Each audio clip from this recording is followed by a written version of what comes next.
கொண்டவரை கண்டித்து திருத்தி உன்னதமான வாழ்வுக்கு அழைத்து செல்கிறார் என்பதை உணர்ந்தவர்களாய் இறை சித்தத்திற்கு பணிந்து ஆண்டவரின் நெறிமுறைகளை கடைபிடித்து உண்மையுள்ளவர்களாகவும் நீதிக்கு சான்று பகர்களாகவும் வாழ வரம் வேண்டி இத்திருப்பலில் விசேடமாக வேண்டுவோம். மேலும் JK Mitchell Fabrications சிறப்பு விழா நன்றி திருப்பலியாகவும், அத்துடன் Susaimuthu இளையதாண்டி, பஸ்டியாம்பிள்ளை Ambrose, எல்மோ Mariyanayagam, doctor Valentine மற்றும் இறந்த சகல ஆன்மாக்களையும் நினைவு கூர்ந்து அவர்களின் நித்திய இளைப்பாற்றிற்காகவும் இத்திருப்பலியில் இறைவனை வேண்டிக் கொள்வோம். அனைவரும் ஒரே குடும்ப உறுப்பினர் என்ற உணர்வு தரும் மகிழ்ச்சியில் எழுந்து நின்று வருகை பாடலில் பங்கு பெற்றுவோம்.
மனங்களை ஒருநிலைப்படுத்தி ஆண்டவரின் பரிசுத்தமான வழியில் கொண்டிருப்போம்.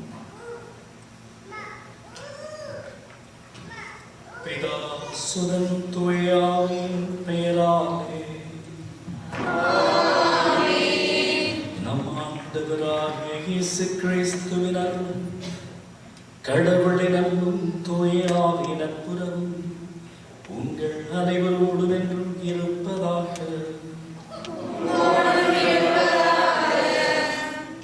சற்றமர்ந்திருப்போம்.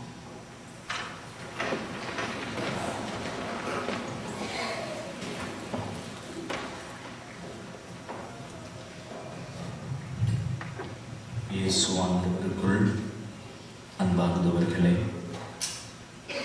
இந்த ஞாயிறு திருப்பலியில்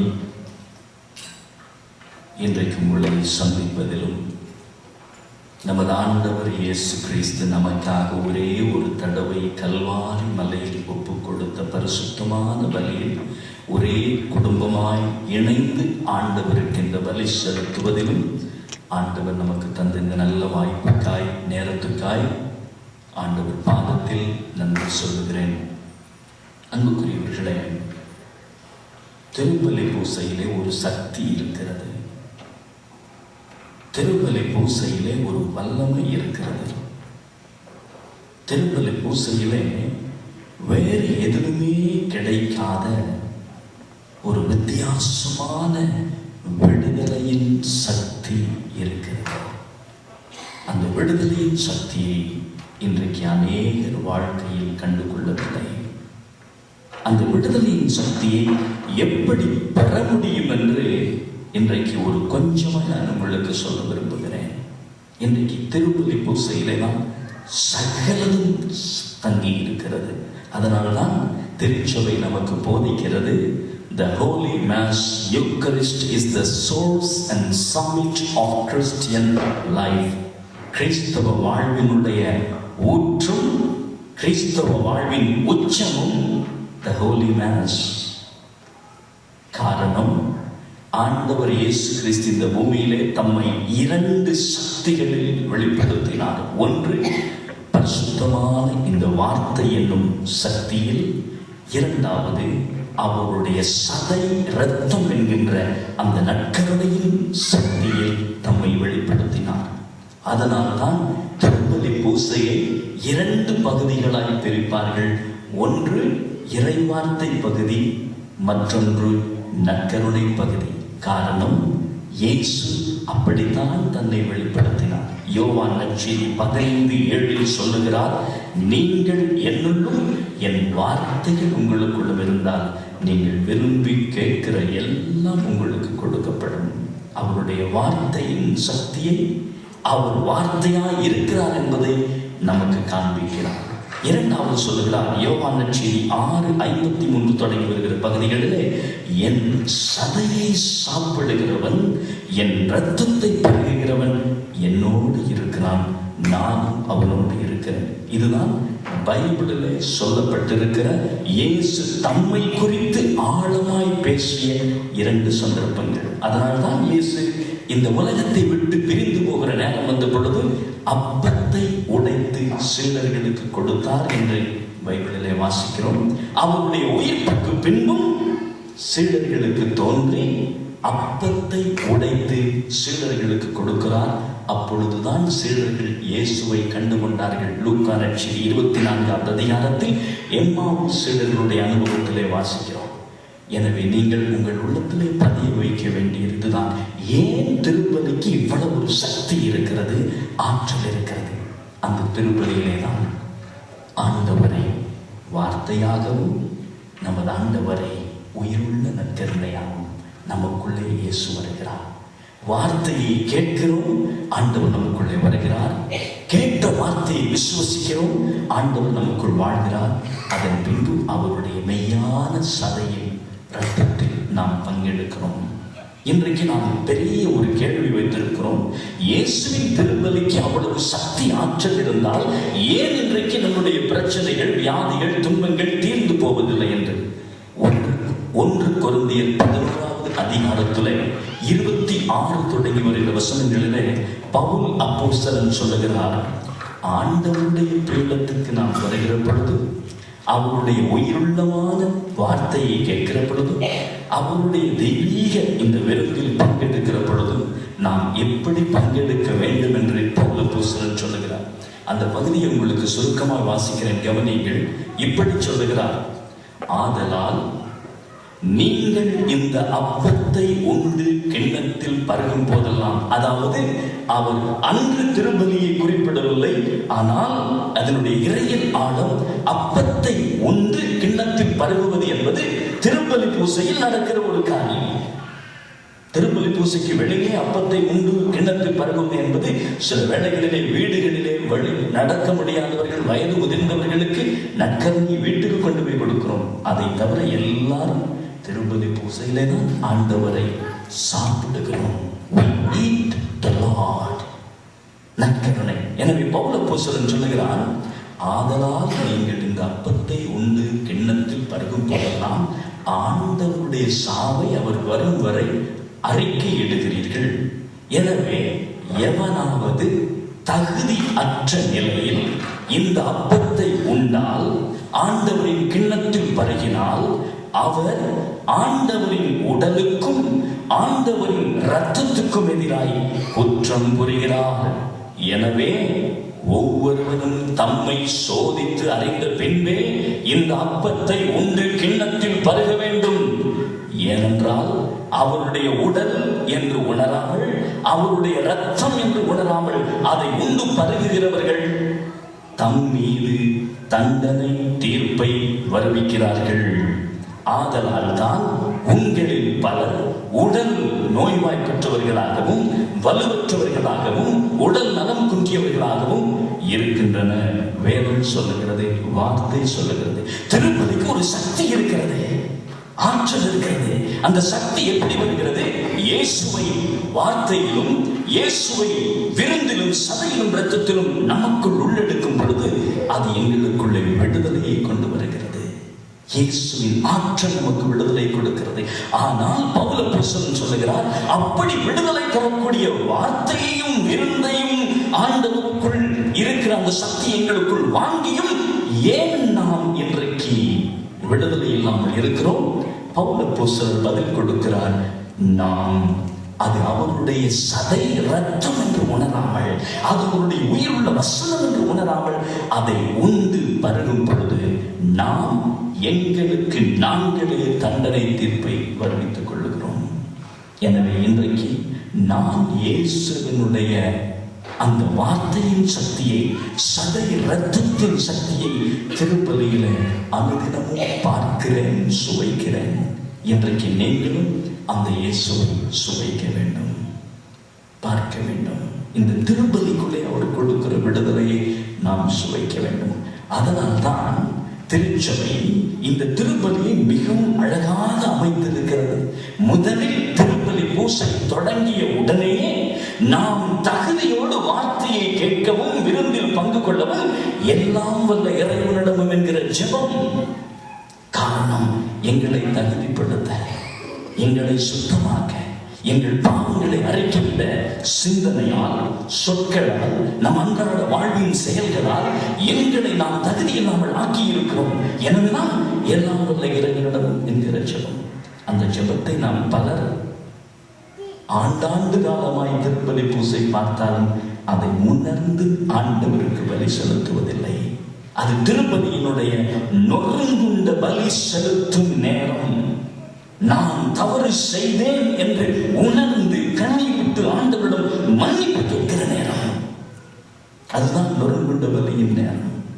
பரிசுத்த வேதத்திலே ஆண்டவர் நமக்கு காண்பிக்கிறது. அதுதான் நாம் எங்களை தகுதிப்படுத்த வேண்டும். அதுக்காக தான் எல்லாம் வல்லுகிறோம் என்கிற ஜெபம். பலர் அந்த ஜெபத்தினுடைய மகிமையை நாம் இன்றைக்கு உணர்வதில்லை. பலர் அந்த ஜெபத்தின் சக்தியை உணர்வதில்லை. எனவே ஆண்டவருடைய பிரசன்னத்திலே இருக்கிற உங்களையும் என்னையும் ஆண்டவருக்கு ஒப்புவித்து சொல்லுகிறேன். இயேசுவின் திருப்பலியினுடைய முக்கியமான உண்மையான அந்த விடுதலையை சுவைப்பதற்கு, பெற்றுக் கொள்வதற்கு வார்த்தையிலும் விருந்திலும் நாம் தகுதியான உள்ளத்தோடு பங்கெடுக்க வேண்டும். தகுதியான உள்ளத்தோடு பங்கெடுக்க வேண்டும். இன்றைக்கு எல்லாம் வல்ல இறைவனிடமும் என்கிற ஜெபம் கிளிப்பிள்ளை சொல்கிறது போல நாம் சொல்லிவிட்டு போய்விடுவோம். என் பாவமே, என் பாவமே, என்னை விட்டு போகாத பாவமே. நாம் அதை ஆழமாய் உணர்வதில்லை. என் செயல்களால் எப்படி நான் ஆண்டவருடைய பிரசன்னத்தை இழந்தேன், என்னுடைய பேச்சினால் எப்படி நான் புனிதத்துவத்தை இழந்தேன், என்னுடைய சிந்தனைகளினால் எத்தனை தடவை எனக்குள் வாழுகிற ஆண்டவரை விலகி போகச் செய்திருக்கிறேன். சிந்தனை, சொல், செயலால் ஆண்டவரை விட்டு நான் விலகி இருக்கிறேன். எனவே நான் திருப்பலி பூசைக்கு வருகிற பொழுது நாம் கண்டிப்பாய் நொறுங்குண்ட பலி செலுத்த வேண்டும். இதயம் குத்தப்பட்டவனாய் மாற வேண்டும். அந்த குத்தப்பட்ட இதயத்துக்குள்ளே கடவுளின் அன்பை உணர வேண்டும். பைபிளில் யூதாஸ் காரியோத்துக்கும் பேதுருவுக்கும் ஒரு சின்ன வித்தியாசம் தான். ரெண்டு பேரும் கடவுளை, ஆண்டவரை மறுதலித்தார்கள். யூதாசும் இயேசுவை காட்டிக் கொடுத்தான், பேதுருவும் இயேசுவை மறுதலித்தார். ஆனால் யூதாசு மறுதலித்த பின்பு அவருடைய அன்புக்குள் வரவில்லை. பேதுரு மறுதலித்த பின்பு மறுதலித்து விட்டேனே என்று உள்ளம் நொந்து அழுதான். அவனுக்கு தான் ஆண்டவர் அவனை திருச்சபையின் பாறை என்று பெயர் கொடுத்து உயர்த்தினார். எனவே இன்றைக்கு நாமும் நீங்களும் நாம் குற்றம் செய்து விட்டோமே என்று உணர்வளவில் நின்று கொண்டிருந்தால் எங்கள் வாழ்வை அழிவுக்கு தள்ளுகிறோம். யூதாஸ் செய்தது போல குற்றம் செய்தேனே என்று அழுதான். ஆனால் ஆண்டவரிடம் திரும்பவும் வரவில்லை. அவன் போய் தூக்கு போட்டு மரித்து போனான் என்றுதான் பைபிள் சொல்லுகிறது. ஆனால் பேதுரு, ஆண்டவருக்கு விரோதமாய் போய்விட்டேன், இனி என் ஆண்டவருக்கு விரோதமாய் நான் போகக்கூடாது, போக முடியாது, அவர் என்னுடைய அன்பின் தேவன் என்று சொல்லி மீண்டும் ஆண்டவருடைய பாதத்துக்கு வந்தான். ஆண்டவர் அவனை எடுத்து ஆசீர்வதித்து பாவித்தார், உயர்த்தினார். எனவே இன்றைக்கு நாம் ஆண்டவர் பாதத்திலே யூதாசாய் நிற்க முடியாது, பேதுருவாய் நிற்க வேண்டும். உள்ளம் குத்துண்டவர்களாய் நொறுங்கியவர்களாய் இருக்க வேண்டும். தாவீது மன்னனை போல பாவம் செய்து விட்டேனே ஆண்டவரே, இனிமேல் நான் உம்முடைய பாதத்திலே தவற விடாதபடிக்கு எனக்குள்ளே புதிய இதயத்தை, புதிய ஆவியை, நொறுங்குண்ட இதயத்தை எனக்கு தாரும் என்று சொல்லி கண்ணீர் விட்டு ஜெபித்தான். 51வது திருப்பாடல் முழுவதும் அவனுடைய பாவ மன்னிப்பின் ஜெபம். அவனுடைய உள்ளம் குத்தப்பட்டதன் அடையாளம். காரணம், அவன் ஒரு கட்டத்தில் பயந்து போய்விட்டான். ஏற்கனவே பாவம் செய்தான். அந்த பாவத்தை குறித்து அவன் பயப்படவில்லை, பாவ மன்னிப்பு கேட்கவில்லை. அவனுடைய வீட்டிலே அவனுடைய சொந்த பிள்ளை வியாதி படுக்கையில் இருந்தது. கண்ணீர் விட்டு புலம்பி ஜெபித்து உபவாசம் இருந்தான். அவனுக்கு பதில் கிடைத்தது, பிள்ளை பிழைக்கவில்லை, மரித்து போனது. The child is dead. காரணம், பாவம் செய்தான், பாவ மன்னிப்பு கேட்கவில்லை. உள்ளம் குத்துண்டவனாய் ஆண்டவர் பாதத்துக்கு வரவில்லை. The child is dead. பிள்ளை மரித்து செய்துதான் அவனுக்கு கேட்டது. அதன் பின் உணரத் தொடங்கினான், நாம் தெய்வ பயத்துக்குள் வர வேண்டும், ஆண்டவருக்கு பயப்பட வேண்டும், அவருடைய வார்த்தைக்கு அஞ்ச வேண்டும், அவருடைய பிரசன்னத்துக்கு அஞ்ச வேண்டும் என்று சொல்லி உணர்ந்தான். ஆண்டவர் பாதத்துக்கு வந்தான். 51வது திருப்பாடலில் தன்னுடைய பாவங்களை எல்லாம் உணர்ந்து அறிக்கை செய்து கண்ணீர் விட்டு புலம்பினான். ஆண்டவர் அவனை ஆசீர்வதித்தார். தாவீது பயந்தான். தன் பிள்ளையை இழந்தது மட்டுமல்ல, அவனுடைய உடல் நாளுக்கு நாள் வியாதி படுக்கையிலே போய் கொண்டிருப்பதை உணர்ந்து அவன் பயப்படுகிறான். திருப்பாடல் 38வது திருப்பாடலிலே அவனுடைய சரீரத்தில் ஏற்படுகிற மாற்றங்களை தாவீது மன்னன் சொல்லுகிறான். 38வது திருப்பாடலிலே 3-4 வசனங்களை உங்களுக்கு வாசிக்கிறேன். இப்படி சொல்லுகிறார் தாவீது ராஜா, ஆண்டவரே, நீர் 38:3 நீர் கடும் சினம் கொண்டதால் என் உடலில் நலம் இல்லாமல் போய்விட்டது. அடுத்தபடி சொல்லுகிறார், நான் செய்த பாவத்தினால் என் எலும்புகளில் வலுவிழந்து போகிறேன். தாவீது மன்னன் உணர்கிறான், ஆண்டவர் பாதத்தில் நான் தவறு விட்டேன். எல்லாரும் பலவீனர்கள், பாவிகள், தவறு விடுகிறோம். ஆனால் மீண்டும் மீண்டும் தவற்றில், பாவத்தில், பலவீனத்தில் விழுந்து கொண்டே இருக்க முடியாது.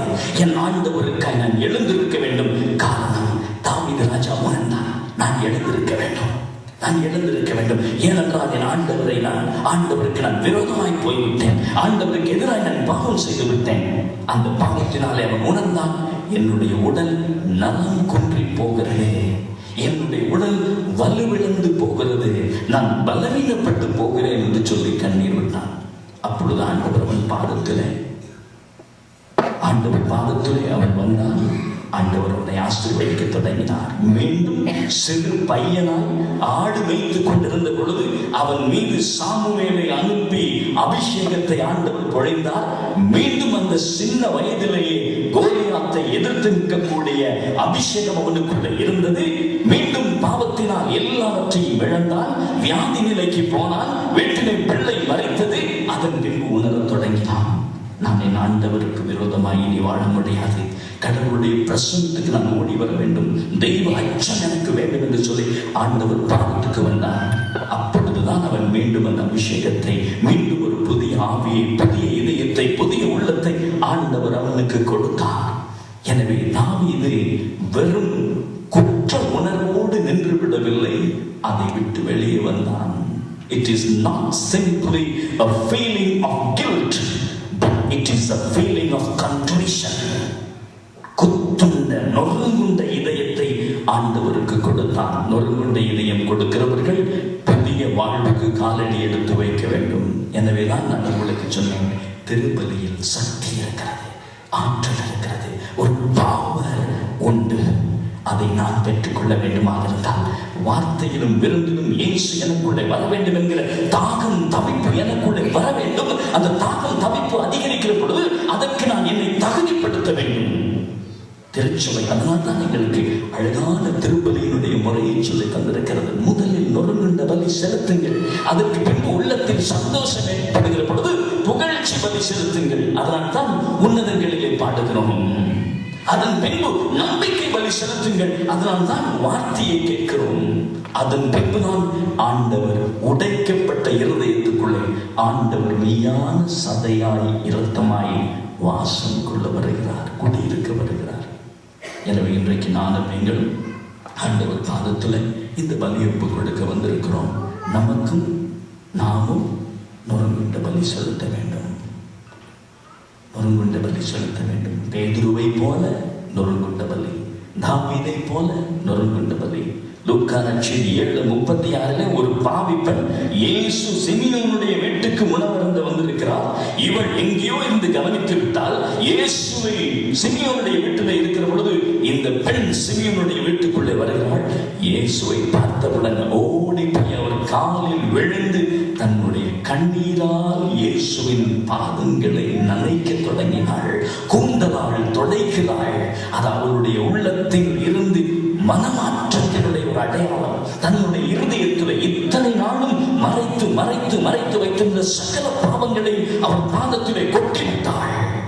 இன்றைக்கு நாம் கடவுளிடம் இருந்து பல காரியங்களை எதிர்பார்க்கிறோமே தவிர பல காரியங்களுக்காய் வாஞ்சிக்கிறோம், ஆசைப்படுகிறோம், ஜெபங்கள் விண்ணப்பங்களை கொடுக்கிறோம். ஆனால் தெய்வ பயம் நமக்குள் இல்லை. இந்த பூமியில் பல காரியங்களுக்காய் பயப்படுகிறோம். நாளைக்கு என்ன நடக்குமோ, நம்முடைய சொத்துக்கு என்ன நடக்குமோ, நம்முடைய உடலுக்கு என்ன நடக்குமோ பயப்படுகிறோம். கடவுளை குறித்த பயம் நமக்குள் வருவதில்லை. ஆண்டவர் பாதத்தில் வந்து நிற்கிற நமக்கு தேவையானது இறை அச்சம், தெய்வ பயம் நமக்கு தேவை. தெய்வ பயம் நமக்கு தேவை. அப்பொழுதுதான் ஒவ்வொருவரும் தேவ ஆசீர்வாதத்துக்குள் நடக்க வேண்டும். இன்றைக்கு இந்த உலகத்துல மனுஷன் இழந்து போய் கொண்டிருக்கிற ஒன்று தெய்வ பயம், கடவுள் பயம் இல்லை. எனவே இன்றைக்கு உங்களுக்கு சொல்லுகிறேன், ஆண்டவருடைய ஆசீர்வாதம் உங்களுக்கு வெகு தூரத்தில் இல்லை, உங்களுக்கு அருகிலே இருக்கிறது. அவர் பார்த்து கொண்டிருக்கிறார். எப்போது உன் உள்ளம் குத்தப்பட்டவனாய் நீ வருவாய் என்று, எப்போது வார்த்தையிலும் இருந்திருந்து இயேசுவை சந்திப்பாய் என்று.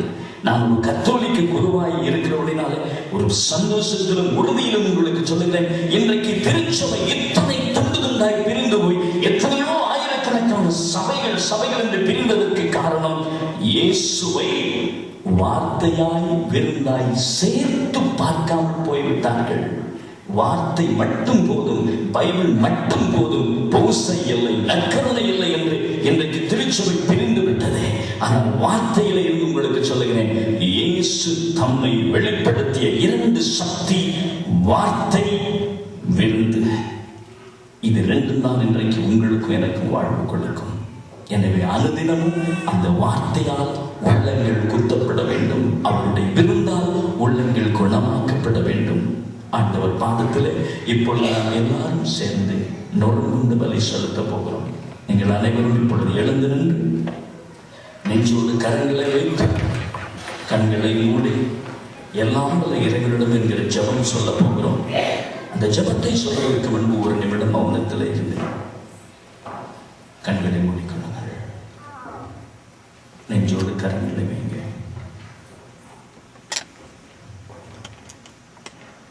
யாரும் பராக்கிரிகளுக்கு இடம் கொடுக்க வேண்டாம். கண்களை மூடிக்கொள்ளுங்கள். நெஞ்சோடு கரங்களை வைங்க.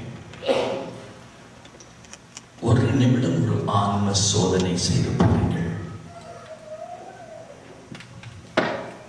உங்கள் வாழ்க்கைக்குள்ளே ஆண்டவருக்கு விரோதமாய் நடந்த சந்தர்ப்பங்களை எண்ணி பாருங்கள். ஆண்டவருக்கு எதிராக போன சந்தர்ப்பங்களை எண்ணி பாருங்கள். சில நேரங்களிலே நீங்கள் பாவ அறிக்கை செய்திருக்கலாம், சில நேரங்களிலே செய்யாமல் இருக்கலாம், சில நேரங்களிலே அண்மையில் பாவ சுகித்தனம் செய்திருக்கலாம், சில நேரங்களிலே நீண்ட ஆண்டுகள் பாவ அறிக்கை செய்யாமல் இருக்கலாம். பாவ அறிக்கை செய்தும் சில பாவங்களை நீங்கள் அறிக்கை செய்யாமல் இருந்திருக்கலாம். கணவன் மனைவிக்கு எதிராய், மனைவி கணவனுக்கு எதிராய், பிள்ளைகள் பெற்றோருக்கு எதிராய், பெற்றோர்கள் பிள்ளைக்கு விரோதமாய், உடலால், பலவிதமான இச்சைகளால், பலவிதமான தீய சிந்தனைகளால், அழுக்கான பேச்சுகள் வாயிலிருந்து வந்ததால், கோபம், பகை, வெறுப்பு என்று நீண்ட காலம் வாழ்ந்து கொண்டிருந்ததால்,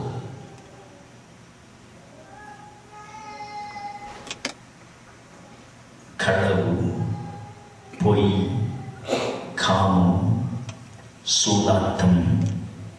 குடிவெறி, போதை, இப்படியாக இந்த உலகத்திலே பலவிதமான காரியங்களினால் எங்கள் ஆன்மாவை நாம் தொலைத்து நிற்கலாம். அப்படி நெஞ்சோடு கரங்கள் வைத்தபடி ஆண்டவரிடம் இந்த எல்லாம் வல்ல இறைவனிடம் என்கிற ஜெபத்தை சொல்லுவதற்கு முன்பு மெய்யாகவே உணருங்கள். அந்த ஜெபத்தை நீங்கள் மௌனத்திலே நினைத்து பாருங்கள். இத்தனை ஆண்டுகள் நான் எல்லாம் வல்ல இறைவனிடம் என்கிற ஜெபம் செய்தேன், சொன்னேன். ஆனால் என் உள்ளத்தில் நான் உணரவில்லையே. பேதுருவை போல எனக்கு கண்ணீர் வரவில்லையே. பாவி பெண்ணை போல நான் அழவில்லையே. தாவீது ராஜாவின் வாழ்க்கையிலே இழப்புக்கு மேல் இழப்பு. காரணம், அவன் நொறுங்குண்ட வலி செலுத்தாமல் இருந்ததால். ஆண்டவர் நமக்காக சிலுவை சுமந்தார். அப்படி சிரம் தாழ்த்தியே இருங்கள். நான் பாடுகிற இந்த வசனை அப்படி சிரம் தாழ்த்தி இந்த பாடலை கேட்டுக்கொண்டிருங்கள். உலகத்தின் ரட்சகரே, எனக்காயுயிர் தந்த தெய்வமே, உந்தன் காயங்கள் காட்டுமையா. கல்லான என் நெஞ்சம் உருகிட வேண்டுமையா. மன்னியும் என்னை மன்னியும், கல்வாரி அன்பே மன்னியும். மன்னியும் என்னை மன்னியும், கல்வாரி அன்பே மன்னியும். எந்தன் பாவத்தின் முட்கள் பெருகியதால் உந்தன் சிரசில் முள்முடி தைத்தேனையா. எந்தன் பாதைகள் தவறி போனதால் நீ கல்வாரி பாடுகள் எனக்காய் சுமந்தீரையா. மன்னியும் என்னை மன்னியும், கல்வாரி அன்பே மன்னியும். மன்னியும் என்னை மன்னியும், கல்வாரி அன்பே மன்னியும். பாடுங்கள், உணர்ந்து பாடுங்கள், என்னை உணர்ந்து பாடுங்கள். இயேசுவை நினைத்து அன்பே மன்னியும். மன்னியும் என்னை மன்னியும், கல்வாரி அன்பே மன்னியும்.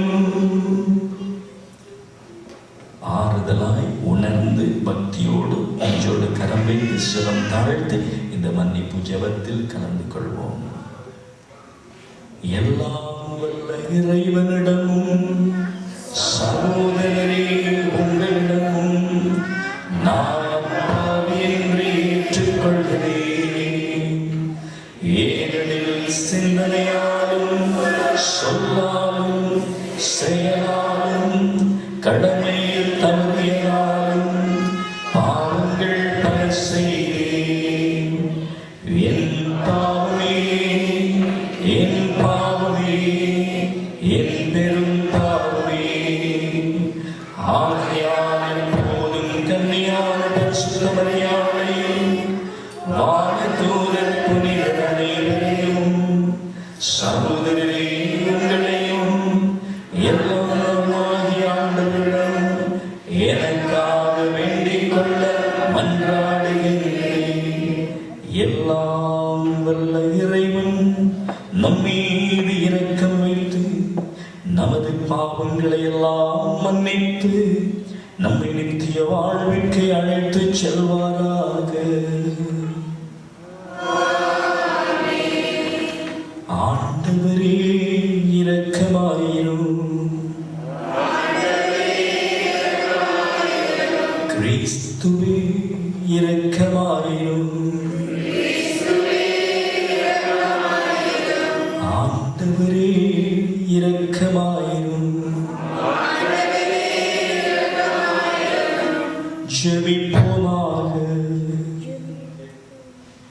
உலகத்தை ஆண்டு நடத்தும் இறைவா, உமது வார்த்தையினாலும் விருந்தினாலும் எங்கள் ஆன்மாக்களை ரட்சிக்க வந்த ஆண்டவரே, உமது அருளினாலும் பிரசன்னத்தினாலும் அனுதினமும் ஈர்க்கப்பட்டு அன்றாட வாழ்வின் பலவீனங்கள், குறை குற்றங்கள், பாவங்களில் இருந்து எழுந்து நடக்கவும், எல்லா செயல்களிலும் சிந்தனைகளிலும் இறை அச்சத்தோடு உமது தூய ஆவியினால் வழி நடத்தப்படவும் மன்றாடுகின்றோம்.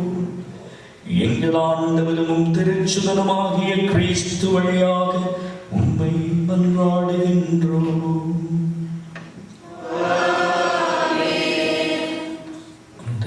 முதல் வாசகம்.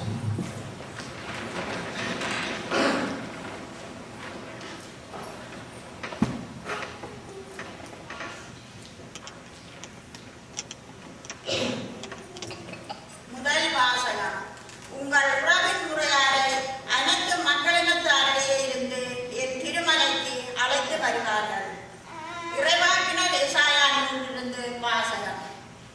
ஆண்டவர் கூறியது, மாந்தர் அனைவரின் செயல்களையும் எண்ணங்களையும் நான் அறிவேன். பிற இனத்தார், பிற மொழியினர் அனைவரையும் நான் கூட்டிச் சேர்க்க வருவேன். அவர்களும் கூடி வந்து என் மாட்சியை காண்பார்கள். அவர்களிடையே ஓர் அடையாளத்தை நான் ஏற்படுத்துவேன். அவர்களுள் எஞ்சியிருப்போரை மக்களினத்தாரிடையே அனுப்பி வைப்பேன். அவர்கள் தர்சீசு, பூல், வில்வீரர், வாழம்பூது, தூவான், யாவான், தொலைவிலுள்ள தீவு நாடுகள் ஆகியவற்றிற்கு செல்வார்கள். இந்நாட்டினர் என் புகழ் பற்றி கேள்விப்படாதவர், என் மாட்சியை கண்டிராதவர். அவர்களும் என் மாட்சி பற்றி மக்களினத்தாருக்கு எடுத்துரைப்பார்கள். அவர்கள் உங்கள் உறவின் முறையார் அனைவரையும் அனைத்து மக்களினத்தாரிடையே இருந்து ஆண்டவருக்கு அழைக்கும் படையலாக கொண்டு சேர்ப்பார்கள். இஸ்ராயேல் மக்கள் தூய களம் ஒன்றில் உணவு படையலை ஆண்டவரின் கோவிலுக்கு எடுத்து வருவது போல அவர்களை குதிரைகள், தேர்கள், பல்லக்குகள், கழுதைகள், ஒட்டகங்கள் ஆகியவற்றின் மேல் ஏற்றி எருசலேமில் உள்ள என் திருமலைக்கு அழைத்து வருவார்கள் என்கிறார் ஆண்டவர். மேலும் அவர்கள் சிலரை குருக்களாகவும் லேவியராகவும் நியமிப்பேன் என்கிறார் ஆண்டவர். இது ஆண்டவர் வழங்கும் அருள்வாக்கு.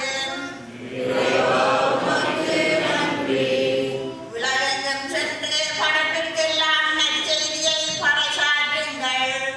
உலகெங்கும் சென்று படைப்பிற்கெல்லாம் நற்செய்தியை பறைசாற்றுங்கள்.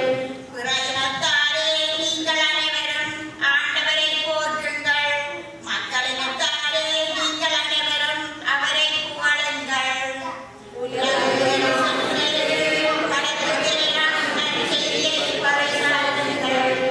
ஏனெனில் ஆண்டவர் நமக்கு காட்டும் மாறாத அன்பு மிகப் பெரியது. அவரது உண்மை என்றென்றும் நிலைத்துள்ளது. உலகெங்கும் சென்று படைப்பிற்கெல்லாம் நற்செய்தியை பறைசாற்றுங்கள்.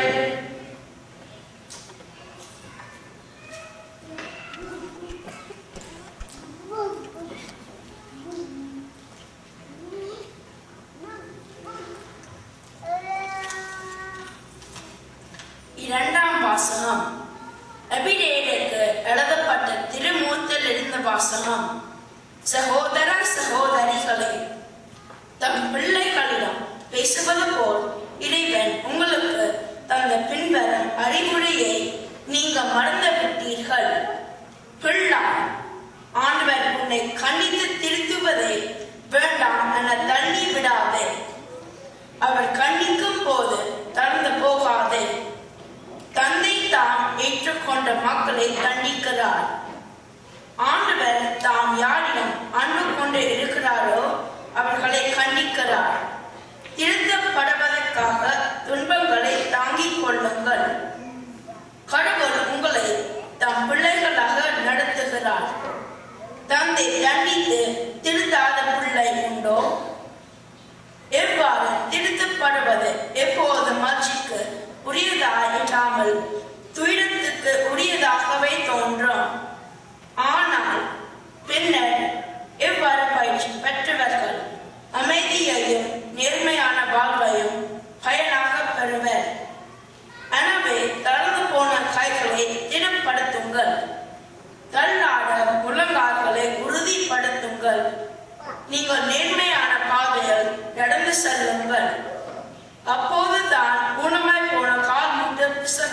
குணமடையும். இது ஆண்டவர் வழங்கும் அருள்வாக்கு.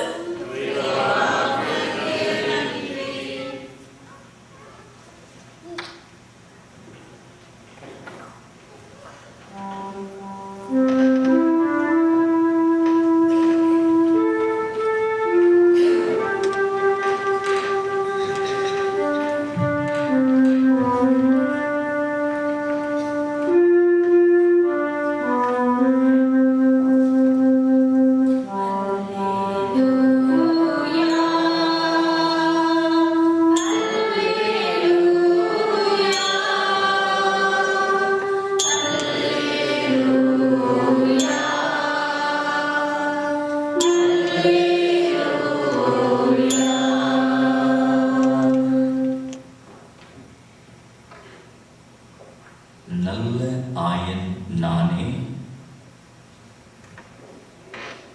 என் ஆடுகள் என் குரலுக்கு செவி கொடுக்கின்றன. அல்லேலூயா,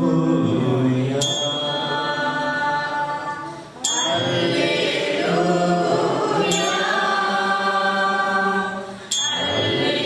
அல்லேலூயா, அல்லேலூயா. ஆண்டவர் உங்களோடு இருப்பாராக. தூய லூக்கா எழுதிய பரிசுத்த சுவிசேஷத்திலிருந்து வாசகம்.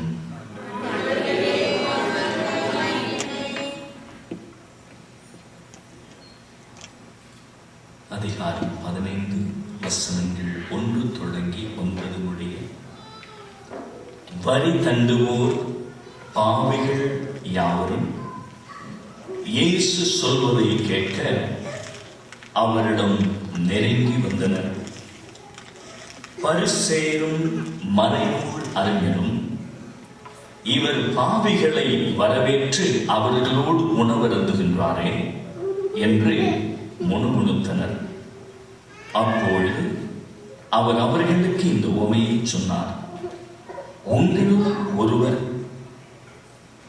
ஒருவரிடம் இருக்கும் 100 ஆடுகளுள் ஒன்று காணாமல் போனால் அவர் 99 ஆடுகளையும் பாலை நிலத்தில் விட்டுவிட்டு காணாமல் போனதை கண்டுபிடிக்கும் வரை தேடிச் செல்ல மாட்டாரா? கண்டுபிடித்ததும் அவர் அதை மகிழ்ச்சியோடு தம் தோள் மீது போட்டுக் கொள்வார். வீட்டுக்கு வந்து நண்பர்களையும் அண்டை வீட்டாரையும் அழைத்து என்னோடு மகிழுங்கள், ஏனெனில் காணாமல் போன என் ஆட்டை கண்டுபிடித்து விட்டேன் என்பார். அதுபோலவே மனம் மாற தேவையில்லாத 99 நேர்மையாளர்களை குறித்து உண்டாகும் மகிழ்ச்சியை விட மனம் மாறிய ஒரு பாவியை குறித்து விண்ணுலகில் மிகுதியான மகிழ்ச்சி உண்டாகும் என நான் உங்களுக்கு சொல்லுகிறேன் என்றார். இது வாழ்வு தரும் கிறிஸ்து இயேசுவின் உயிருள்ள வார்த்தைகள்.